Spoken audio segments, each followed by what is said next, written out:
The hum of the council chamber's environmental systems couldn't mask the tension hanging in the air. Major Marcus Stone stood at attention before the raised platform, where 7 alien representatives sat in judgment, their varied anatomies united in their apparent disdain for the human before them. Major Stone, Supreme Counselor Vexthar's translucent tentacles rippled with barely contained irritation. Your actions during the Centauri conflict were unprecedented.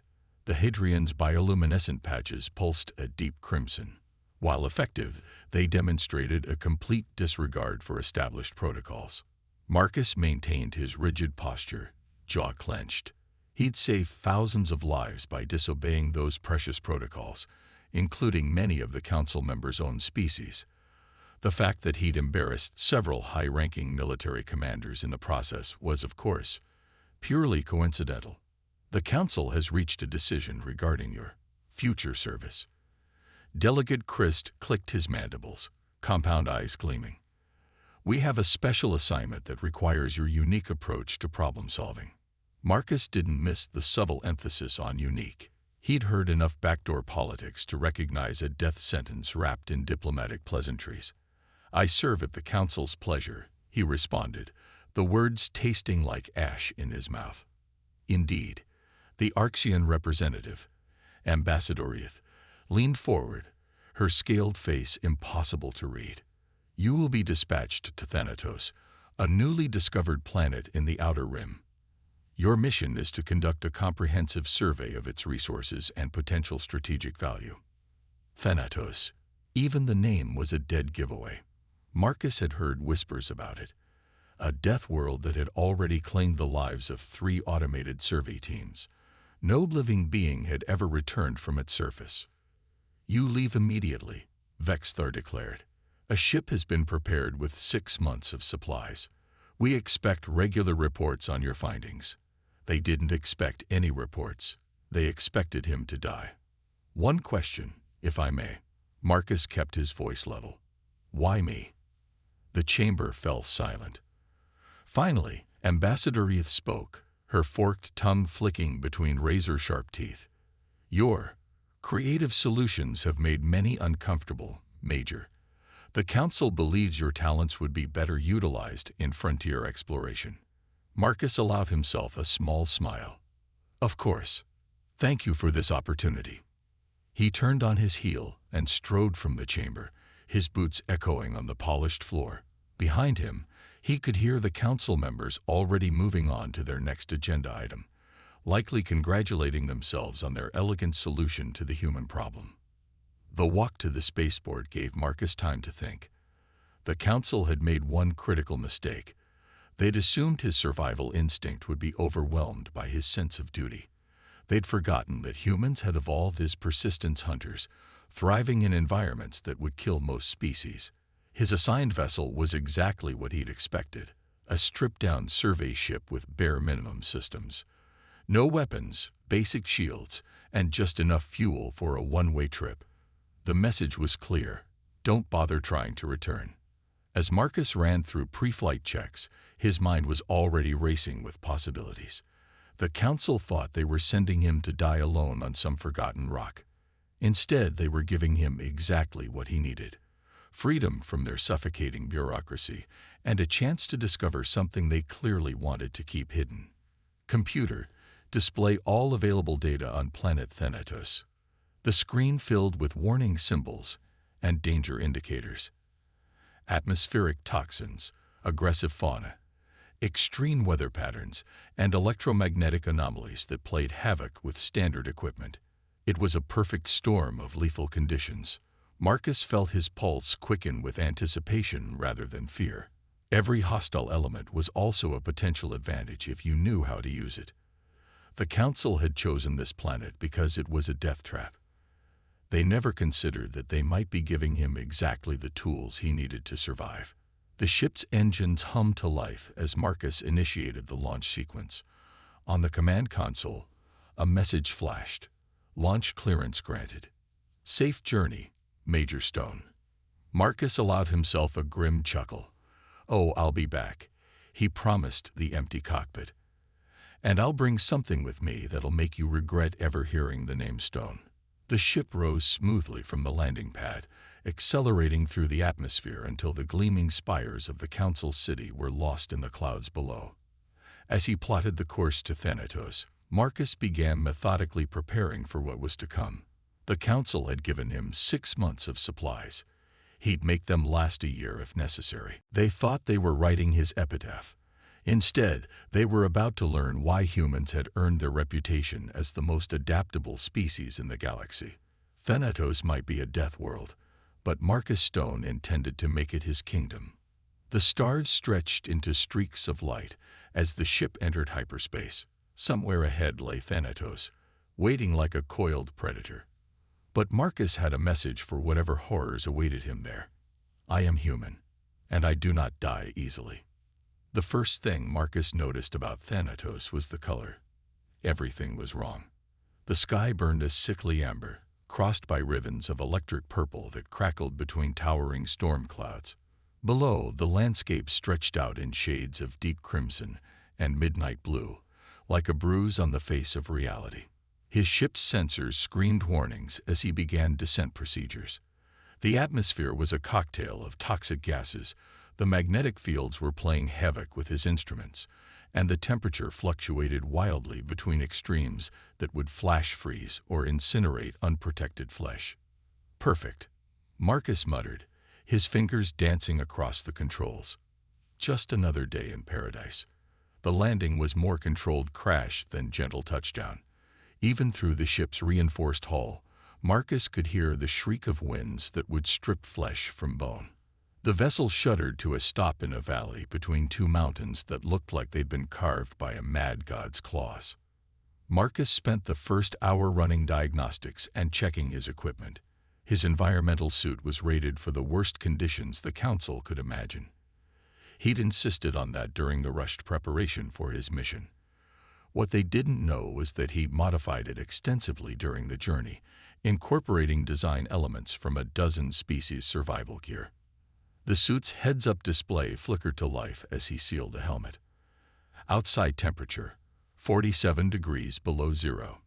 Wind speed, 128 kilometers per hour. Atmospheric toxicity, lethal within 3 seconds of exposure. Computer, establish base camp protocols. Full lockdown unless you receive my override code. The ship's AI acknowledged with a soft chime.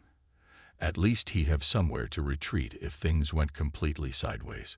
Marcus took his first steps onto the surface of Thanatos. The ground was a bizarre composite of crystalline structures and what appeared to be petrified organic matter. Each step produced an unsettling crunch, like walking on frozen bones. He activated his suit's scanning systems, sweeping the area for any sign of the previous survey teams. The Council's records had been suspiciously vague about their fate. Either they'd found something they weren't supposed to, or something had found them. The valley walls rose like serrated blades against the poisonous sky. As Marcus began his methodical survey, he noticed something odd about their formation. The patterns were too regular, too precise to be natural. Either this planet had the most mathematically gifted erosion in the galaxy, or someone, or something, had shaped these mountains. A sudden shift in the wind brought a sound that made him freeze. It was like music, but wrong. Notes that shouldn't exist played on instruments that couldn't be. The sound seemed to come from everywhere and nowhere, reverberating through his suit's audio sensors. Well, that's not ominous at all, he muttered, checking his weapon. The Council hadn't bothered to disarm him. They probably thought it would be more amusing to let him die fighting. The plasma rifle was a top-of-the-line model, with enough modifications to make a weapons inspector have a stroke. As he moved deeper into the valley, the evidence of artificial construction became impossible to ignore. What he'd initially taken for random rock formations revealed themselves as the ruins of massive structures. Their architecture defied conventional geometry, suggesting their builders had a very different understanding of spatial relationships. A shadow passed overhead, too fast to track, too large to be comfortable. Marcus dropped into a defensive crouch, rifle ready. The wind changed again, And this time he caught a scent through his suit's olfactory sensors that set off every primitive warning signal in his brain. It smelled like ozone and copper and something else, something his human nose had no reference for. The ground trembled. At first, Marcus thought it was another of the frequent seismic events his sensors had detected. Then he realized the vibrations had a pattern. Regular, deliberate, getting closer. He backed toward a partially collapsed wall, ensuring nothing could sneak up behind him. His suit's enhanced audio picked up something new. A sound like massive limbs moving with deliberate grace, the whisper of scales or armor plates sliding against stone. The readings on his scanner went haywire. Whatever was approaching, it was big enough to register as a small geological event. Marcus felt his heart rate increase, but his hands remained steady on his weapon. This was what he'd been trained for, what evolution had designed humans to do. Face the unknown, adapt, survive. A section of the ruins that he'd taken for a fallen column shifted, revealing itself as something else entirely. Something alive. Something that moved with an intelligence that sent chills down his spine. The creature rose up before him, its form seeming to shift and change, as if his eyes couldn't quite decide what they were seeing. It was massive, easily 3 times his height, with a body that seemed to be made of living crystal and organic armor plates. Multiple limbs moved with unsettling grace, and what he assumed was its head housed several glowing organs that might have been eyes. Marcus kept his rifle trained on the creature, but didn't fire. Something about its movements suggested curiosity rather than aggression. It studied him with those strange glowing organs, and he had the distinct impression he was being evaluated. Then it did something that changed everything. It spoke, not in words, but in concepts that somehow formed themselves directly in his mind. "You are not like the others they sent to die." Marcus nearly dropped his rifle in shock. But he recovered quickly. Humans were good at that too. "No," he replied, both aloud and in his mind. "I'm not here to die. I'm here to understand." The creature's crystalline structure shifted, creating patterns that somehow conveyed amusement. Perhaps it communicated, "That is why you might live." And in that moment, standing before an impossible being on a planet designed to kill him, Marcus Stone began to smile. The Council had indeed sent him to his death. They just hadn't realized it would be the death of their comfortable assumptions about human limitations. Days blended into weeks on Thanatos. Marcus learned quickly that survival meant adaptation, not just physical, but mental. The crystalline being he'd encountered, which he mentally labeled as the Guardian, didn't communicate in traditional ways. Their interactions were a complex dance of intention, perception, and survival. The ruins proved to be more than just archaeological remnants. They were a living network, a complex ecosystem that responded to presence and intention. Marcus discovered that every step he took, every decision he made, was being observed and analyzed by something far more ancient than human civilization. The creature he'd first encountered, a being of living crystal and organic complexity, began to show patterns of behavior that suggested more than mere animal intelligence. It would appear at critical moments, seemingly guiding Marcus through the most treacherous sections of the planet. During one particularly violent electromagnetic storm, the being materialized beside him, just as his suit's systems began to fail. Its crystalline structure began to pulse with an energy that created a protective barrier around Marcus, shielding him from the destructive atmospheric conditions. "You are learning," the being communicated, its thoughts forming directly in Marcus's mind. "Most who come here see only threat. You see possibility." Marcus had learned to respond in kind, projecting his thoughts with a combination of human determination and the subtle energy patterns the Guardian seemed to understand. "Every challenge is an opportunity," he projected back. "Survival isn't about resisting the environment. It's about becoming part of it." The Guardian's response carried what Marcus could only interpret as amusement. The crystalline structure shifted, creating complex geometric patterns that seemed to ripple with understanding. Over time, Marcus began to map the planet's unique ecosystem. Thanatos wasn't just a death world. It was a complex, living system where every element was interconnected. The toxic atmosphere, the violent storms, the strange crystalline formations, they weren't obstacles, but components of a sophisticated planetary defense mechanism. His suit's modifications allowed him to collect data that would revolutionize human understanding of planetary ecology. Each sample, each observation, revealed layers of complexity that defied traditional scientific models.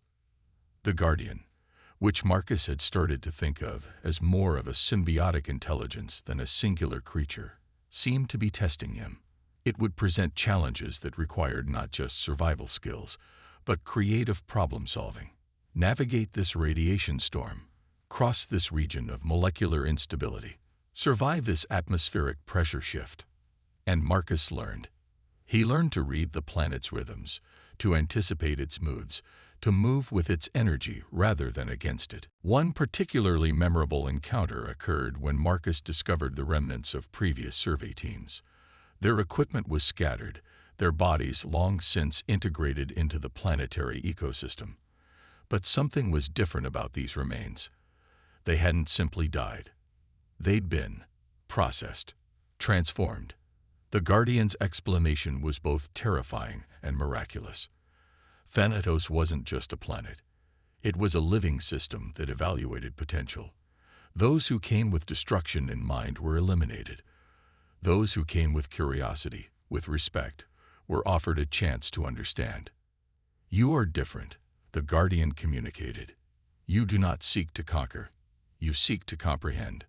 Marcus understood then why the Council had sent him here. Not as a punishment, but as a test. They knew something about him, about humans, that even they didn't fully understand. The ability to adapt, to learn, to transform. As weeks turned into months, Marcus's original 6-month supply kit became almost irrelevant. He was learning to use the planet's own resources to create what he needed from the environment around him. His suit became a hybrid of human technology and something far more advanced, integrated with the planetary systems in ways that would take Earth's top scientists decades to understand. The Guardian was always there, not as a protector, but as a guide, a teacher, showing Marcus that survival wasn't about fighting the environment, but understanding it, becoming part of it. And Marcus knew, with a certainty that went beyond rational thought, that he would return. Not just survive, but return. And when he did, the Galactic Council would learn that humans were far more than they had ever imagined. Thanatos wasn't just teaching him how to survive. It was showing him how to evolve. The discovery came unexpectedly, buried beneath layers of geological complexity that would have remained invisible to any other observer. Marcus had been mapping a series of underground caverns when his modified scanner picked up an energy signature that defied conventional physics. The chamber was unlike anything he'd encountered. Walls pulsed with a soft bioluminescence, geometric patterns that seemed to shift and breathe with an almost living intelligence. At the center stood a crystalline structure that looked like a hybrid between a computer terminal and an organic life form. "What are you?" Marcus whispered, his hand hovering near the structure. The Guardian materialized beside him, its crystalline form reflecting the chamber's ethereal light. The memory, it communicated, of those who came before. With a touch, Marcus understood. This wasn't just a technological artifact. It was a repository of collective knowledge. Civilizations that had risen and fallen long before humanity had even conceived of space travel had left their legacy here on Thanatos. The data began to flood his consciousness. Galactic conflicts that made human wars look like schoolyard squabbles. Technologies that could reshape planets. And most critically, a network of planetary defense systems that could neutralize entire invasion fleets with a thought. "Why show me this?" Marcus projected the thought to the Guardian. The response was complex, a mixture of concepts that translated roughly to, "Because you are ready to understand. Because your species represents potential." The information was more than just historical records. It was a blueprint, a method of planetary defense that didn't rely on weapons, but on adaptive intelligence. Each planet was a living system, capable of evaluating threats and responding with surgical precision. Marcus realized why the Council had sent him here. Not as a punishment, but as a test.